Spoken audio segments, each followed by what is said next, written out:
नर्मदे हर। मैं आज वापस इस दूसरी परिक्रमा में वहां पर पहुंचा हूं जिस धूत पापेश्वर को खोजने में मुझे बहुत समय पिछले वर्ष की परिक्रमा में लगा था। ये धूत पापेश्वर स्कंद पुराण, वायु पुराण, ब्रह्मा वैवर्त पुराण, नारदीय पुराण और महत्वपूर्ण घटना है कि अनेकों पुराणों और संहिताओं में धूत पापेश्वर की बात है।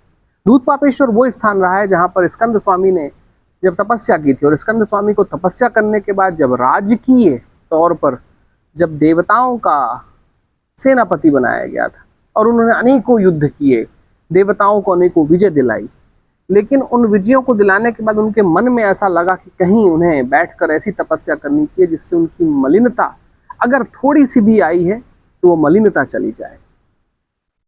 उन्होंने इस स्थान को चुना था क्योंकि यही सेनापुर था जिसने कभी, इसका आज अपभ्रंश में नाम सिनोर है, लेकिन इतिहास में इसको सेनापुर कहा जाता था। सेनापुर के इतिहास में महत्वपूर्ण घटना थी कि स्कंद स्वामी को यहीं पर अधिकार मिला था देवताओं के स्वामी बनने का, देवताओं के सेनापति बनने का। ये स्थान था।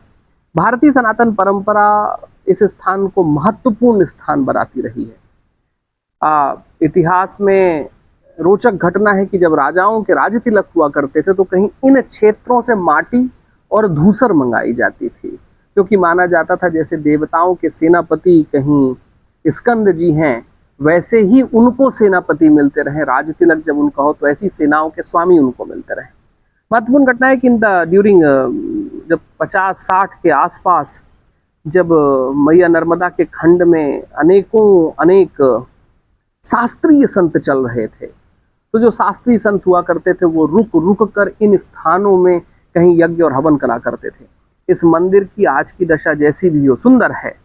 इतिहास की हमारी दृष्टि बताता है कि कितना संभ्रांत इतिहास हमारा और सनातनियों का रहा है कि जो शास्त्र में लिखा है उसको अगर लाखों सालों बाद मेरे जैसे व्यक्ति का आना और उसको पाना, ये भारतीय शास्त्र की समीक्षा दिखाता है। तो आज धूत पापेश्वर के इस महत्वपूर्ण तीर्थ से, सेनापुर से, आज का नर्मदे है।